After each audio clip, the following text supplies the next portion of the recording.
আসসালামু আলাইকুম। বরাবরের মতো আজকেও চলে আসলাম সমুদ্রে, যেহেতু আজকে কাজ নাই। তো চিন্তা করলাম ঘরে বসে থেকে লাভ নেই, খাবারের মাছ যদি জোগাড় করা যায় আর কি। তো আমাদের চেয়ারম্যান সাহেবকে নিয়ে সমুদ্রে চলে আসলাম বড়শি নিয়ে। তো বড়শি এখানে কোনো বড়শির ভিতরে খাবার দেওয়া লাগে না, এমনি মাছ ওঠে। তো চেয়ারম্যান ইতিমধ্যে একটা বিসমিল্লা করছে, ওই যে ঠোঙ্গার ভিতরে মাছ রাখছে চেয়ারম্যানে।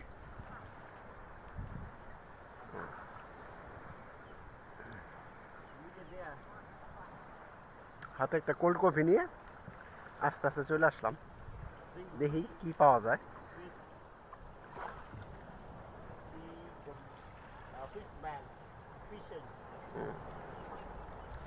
ওই যে আমাদের কোম্পানির আমাদের আরেক ভাই, উনি ক্যাম্বোডিয়ান কিন্তু মুসলিম। আর ওই যে লাল ঘরটা দেখা যায়, ওইটার পিছে মূলত আমরা কাজ করি ওখানে। যেহেতু আজকে কাজ বৃষ্টির কারণে তেমন একটা কাজ করতে পারি নাই, 2 ঘন্টা কাজ করছি। তো কাজ করে চিন্তা করলাম যে বসে থেকে লাভ নেই, সমুদ্রের পাড়ি গিয়ে মাছ মারি। এখানে ভালো মাছ পাওয়া যায়। যেহেতু আমি এইখানে আসার পরে সমুদ্রের কোনো মাছ কিনে খাই নাই, এই বড়শিতে ধরা যে মাছ আছে এগুলো কিনে খাইছি। মানে কিনার ভিতরে শুধু মাছ মাংস, ভিতরে শুধু মাংস কিনা খাইছি, মানে মাছ কিনা খাইনি। এই আপনার 6-7 হাজার টাকার ভিতরে বড়শি পাওয়া যায়। বড়শিতে ভালো মাছ পাওয়া যায়, একটা মানুষের একদিনের খাবার মাছ পাওয়া যায়।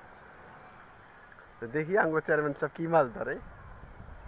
চেয়ারম্যান সাহেব প্রতিদিনই যখন কাজের ফাঁকে ফাঁকে যখন কাজ না থাকে, চেয়ারম্যান সাহেব ওই যে বসিলে বলে ঠিক আছে একটু অভ্যিত আছে।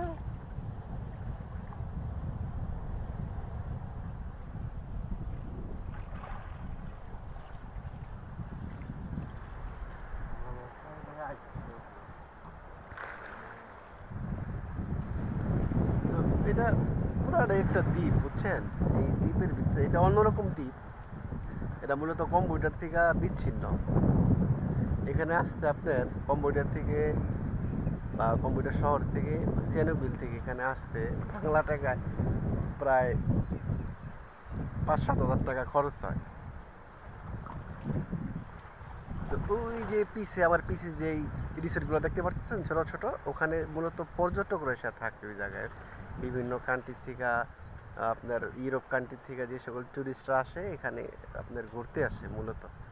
আর ওই যে যেখানে ঘুরতে আসে যে প্লেসগুলা, ওই প্লেসের কাজ করতেছি বর্তমানে।